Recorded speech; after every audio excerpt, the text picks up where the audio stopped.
Once upon a time, in a peaceful meadow near the forest, there lived a kind mother goat and her 7 playful kids. The children spent their days hopping in the grass and playing joyfully, but Mother Goat often warned them about the wicked wolf who roamed nearby. "Never open the door to anyone while I'm gone," she said.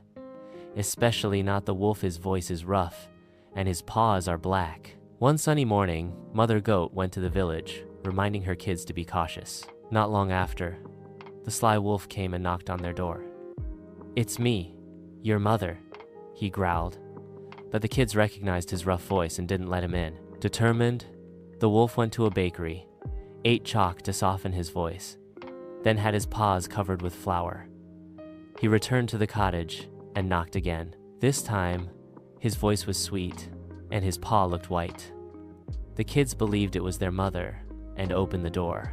In a flash, the wolf jumped in and swallowed 6 of them whole. The youngest kid hid inside the grandfather clock and escaped. When Mother Goat returned and learned what had happened, she searched for the wolf and found him sleeping under a tree. With scissors and a needle, she quietly cut open his belly, rescued her children, and filled his stomach with heavy stones. Then she sewed him up. When the wolf woke and went to the well for a drink, the weight pulled him in, and he drowned. From that day on, the little goats never forgot their mother's warning: to be wise, cautious, and never trust strangers, no matter how kind they may seem.